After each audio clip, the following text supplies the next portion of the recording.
Hey everyone, it's Tori and welcome back to my channel, or welcome if you're new. For today's video, I'm sharing how to plan your bullet journal themes and spreads.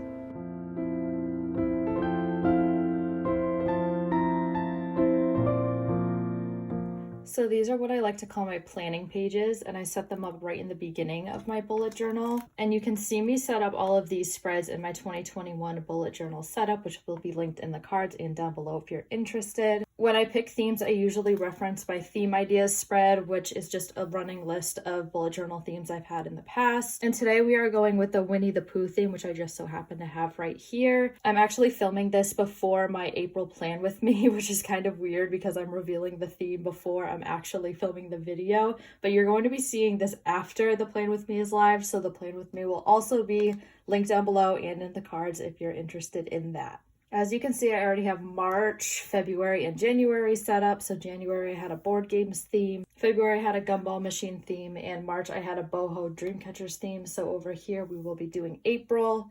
I also have May and June right here, which I will be setting up when it comes time to do my May plan with me and my June plan with me. And that's all I have for these planning pages because this journal is only going to take me into June. So let's just hop right into planning out April. So one thing I do not have in my planning pages that I wish I did was a place to write my theme. So I've been just writing it at the top right here. So that's what I'm going to do over here for April.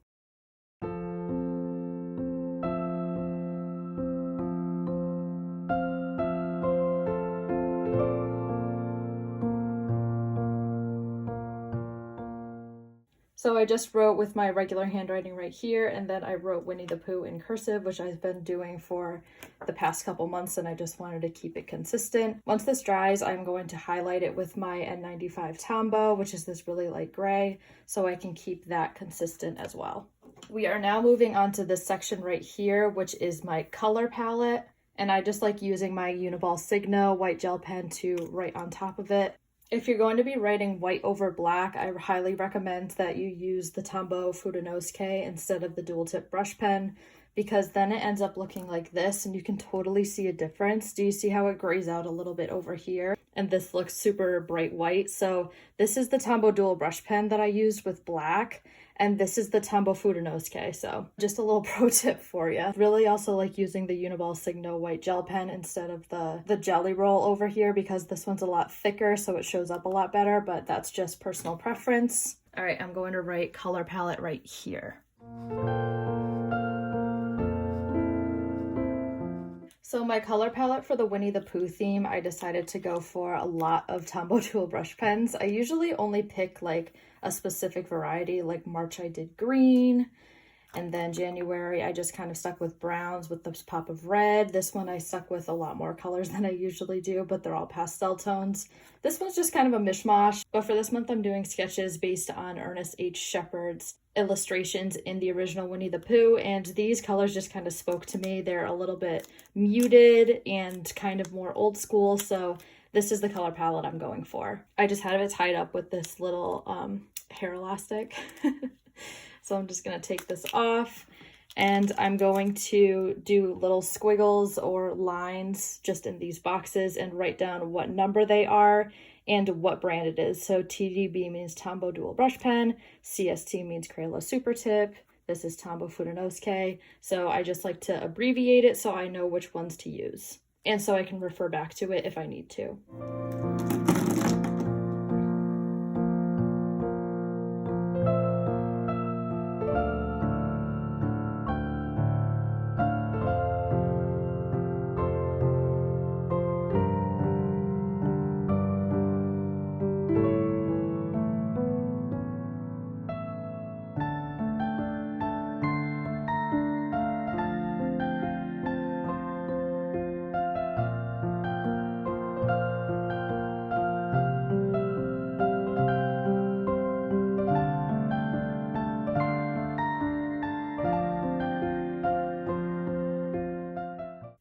So if you want to recreate this at home, these are 9 boxes all the way across, and they're just 2x2 squares. I have one left over just in case I want to add a color, or if I don't use one of these colors and I end up using something else, I can just put it right here. And now let's move on to lettering. So this is usually where I put just the title of the month in the style of lettering that I choose. So over here I have March in these little paper bag circles. Over here I did a Scrabble lettering, and over here I just did simple gray calligraphy. So for April, I think I'm going to do a typewriter style font. You can see I already have it sketched out over here. So just the simple like storybook typewriter kind of style. And I'm just going to write April right here in that style.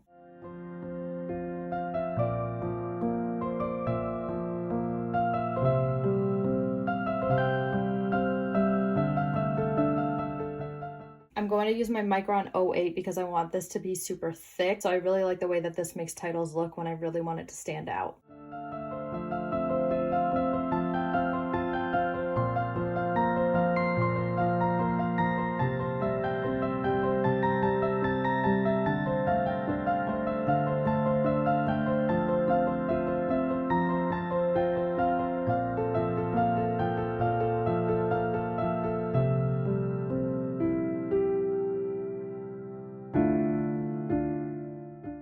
I can't decide if I like this one or the thin style more, so I'm just gonna leave it like this because this kind of is like a test page. This is why I like planning, because if I don't end up liking something on this page, then I know to change it for the actual plan with me. So we're just going to move on to the spread ideas, which is over here. For the spread ideas, I usually stick with the same kind of spreads throughout. So I have over here my cover calendar, habits, mood, anxiety, gratitude, 2 lines a day, content planner, expenses, weeklies, and monthly review.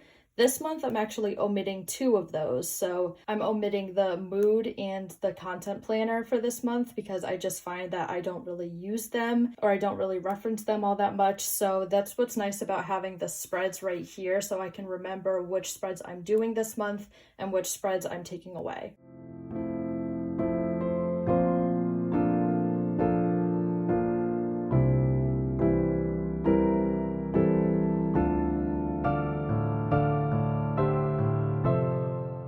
I also usually write how many weeklies. So April is a month that needs 5 weeklies. So I just wrote ×5 right here to remind myself that I need 5 extra pages for weekly spreads.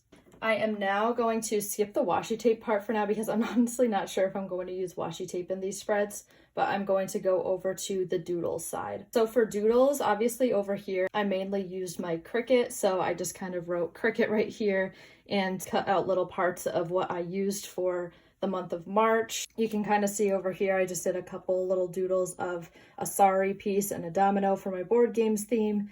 And I switched to over here for the doodles. I used to have the spreads on this side, but I needed more space to doodle for February because the gumball machine was kind of big. So I doodled over in this big box over here. And that's just why I keep these blank usually. Just in case I want to write out more spread ideas, I can stick it in this box and put doodles in this spot, or vice versa. So over here, I'm going to do doodles. I'm just going to I doodled this yesterday, so I'm just going to cut this out and stick it right here because it kind of fits perfectly. It'll go over a little bit, but that's okay. So I'm just going to cut this out and stick it right on here so I don't have to redoodle this. But isn't this Winnie the Pooh super cute? I'm so excited to do this theme.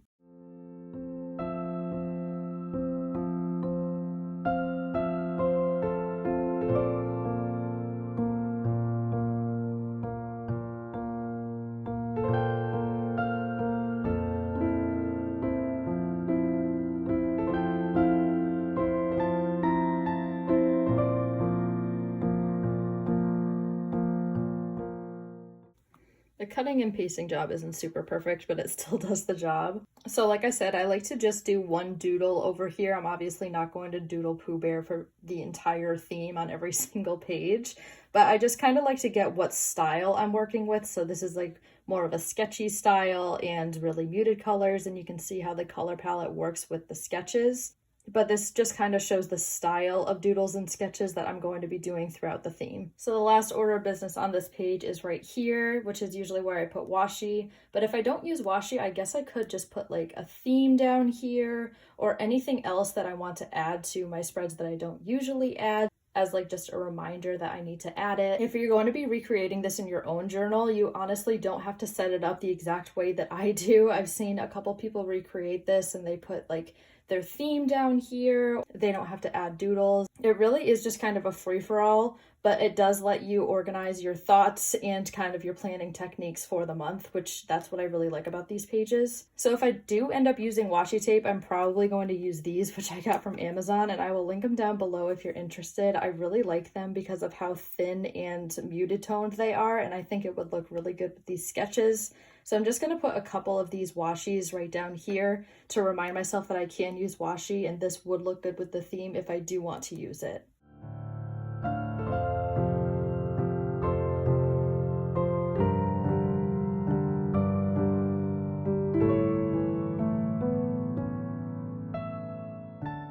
And that's this planning page done. If you use something like these pages, or if you plan out your months a different way in your bullet journal, please leave a comment down below and tell me how you like to plan for the month ahead, whether that be planning for trackers or color palettes or doodles or really anything. Let me know down below how you like to plan. With all that being said, I hope you all enjoyed this video. If you did, please give it a thumbs up and don't forget to subscribe while you're here.